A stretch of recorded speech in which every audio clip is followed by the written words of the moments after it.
Halo teman-teman, perkenalkan nama saya Istiqomah.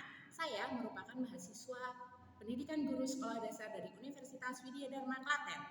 Di sini saya akan membawakan materi statistika dengan judul distribusi student. Untuk itu, mari kita belajar bersama-sama. Video ini apa yang akan kita bahas? Nah, yang pertama kita akan mengenal apa itu distribusi student. Lalu yang kedua kita akan belajar tentang mengetahui fungsi distribusi student itu sendiri. Nah, bagi teman-teman yang mungkin masih asing dengan distribusi student ini, kita akan coba bahas ya. Nah, materi distribusi student ini kita akan mengetahui pengertiannya, lalu sejarah singkatnya, lalu bentuk kurvanya itu seperti apa, dan akan saya sajikan juga tabel distribusi T itu seperti apa.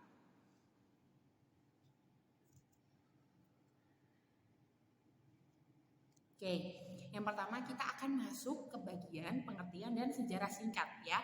Jadi distribusi student ini adalah salah satu distribusi dengan perubahan acak kontinu yang ditemukan oleh seorang mahasiswa yang tidak ingin disebut namanya. Nah, untuk menghargai penemuannya ini, distribusi ini tuh disebut dengan distribusi student atau lebih dikenal dengan distribusi T ya. Jadi T-nya ini diambil dari huruf terakhir dari kata student itu sendiri.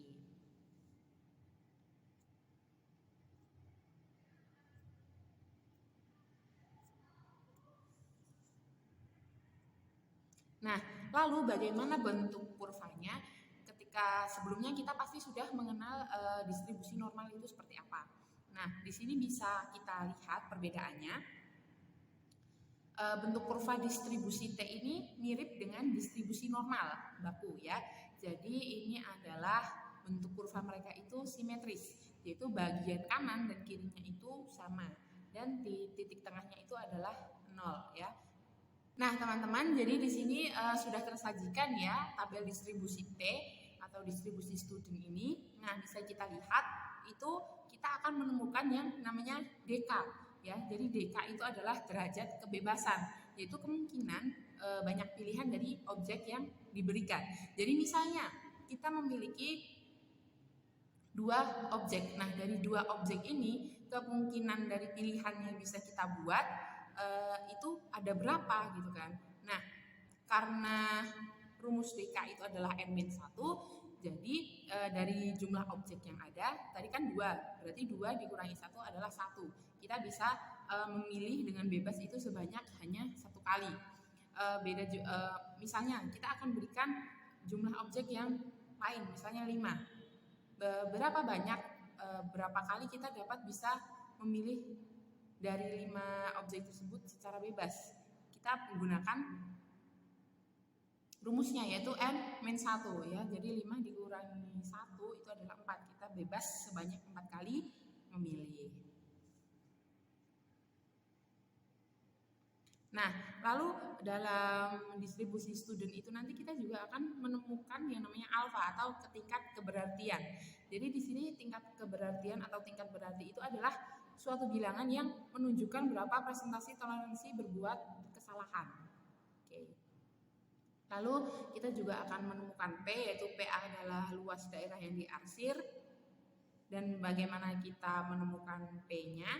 Itu adalah dengan rumus 1 minus alfa. Jadi tingkat berartinya ini nanti ada 5% dan 1% seperti itu. Nah, untuk memperdalam pengetahuan teman-teman tentang distribusi student atau distribusi T ini, marilah kita simak satu contoh yang akan saya berikan yang nantinya menjelaskan bagaimana fungsi atau penggunaan tabel T dalam menyelesaikan masalah yang berkaitan dengan distribusi T tersebut.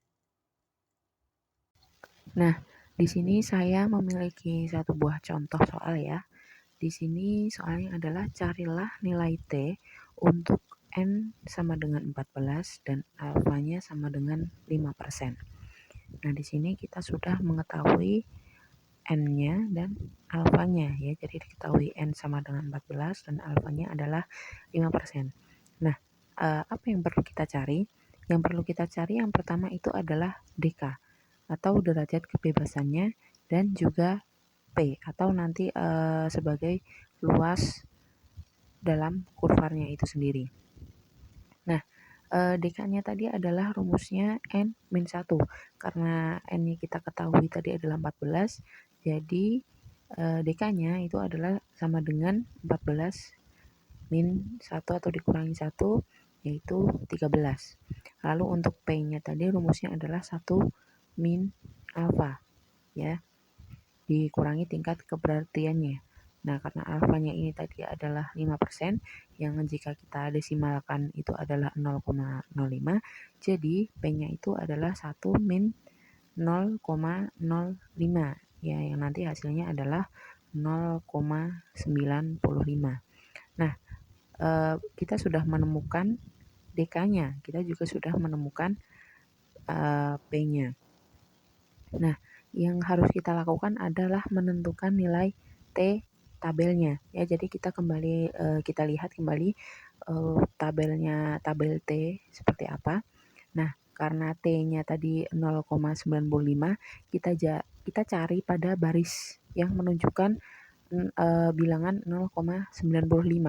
Setelah kita menemukan 0,95, lalu di bagian DK-nya yang di kolom pertama itu kita cari angka 13, ya.